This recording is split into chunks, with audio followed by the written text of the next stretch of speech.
Ngayon madami naman nag-flash kayo. Hi guys, for today's vlog, nandito kami ngayon sa Daiso. Kakain kami. Nahiya si Lawrence mag-vlog guys. Titingin yung mga Koreano. Si Lawrence yan guys. Yung pinaka-single namin dito guys. Pinaka-single. Single din yan, no? Tatlo. Oy, tama bro, tatlong may asawa, tatlong single. Ang lamig ngayon guys. May magpapapizza guys.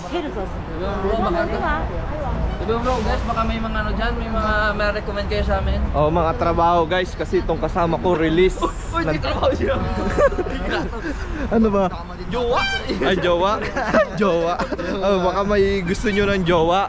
Oh, meron dito membro sa Senior Aguila. Alam niyo yung balita na yun? Alin? Si Senior Aguila. Uy, huwag kang magbabanggit ng pangalan dito. Mababas tayo dito, bro. Baka, ano mababas natin? Paano ka nga doon si Senior? Bakit? Huwag may basher.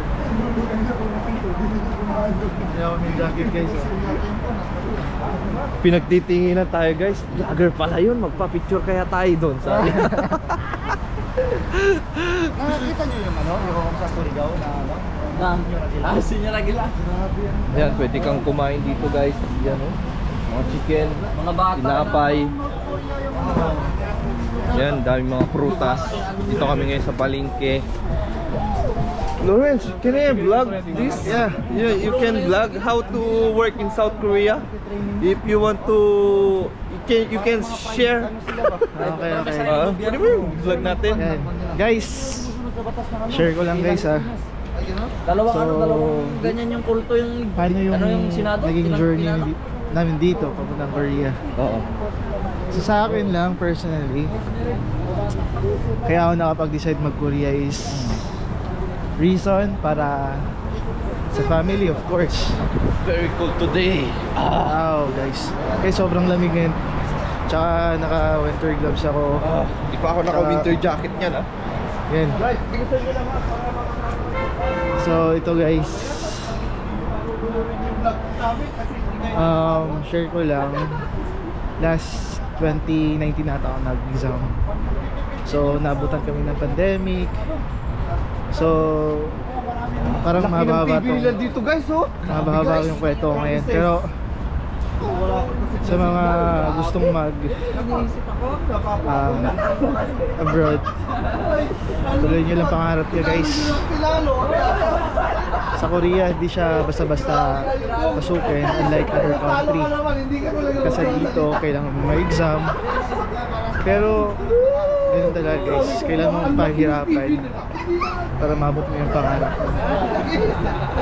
So yun, first step is kailangan yung mag-register online sa schedule sa exam, and then kailangan mong mag-aral ng Korean, either self-study or nasa learning school ka.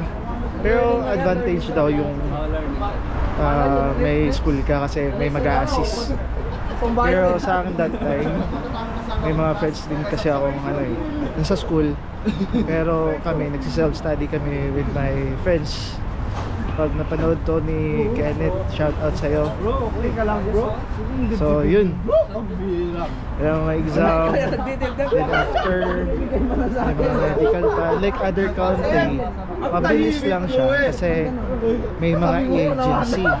Pero yung South Korea kasi is like government to government system yung ano nila, yung way ng process. So kailangan mong sumunod sa process. Walang agency na dadaanan, mismo yung POA talaga.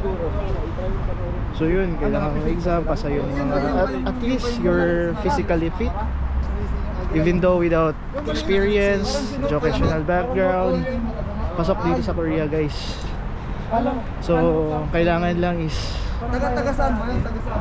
tibayan mo lang loob mo, tsaka kahit na malalayo ka sa pamilya mo, okay lang yun kasi para sa pamilya.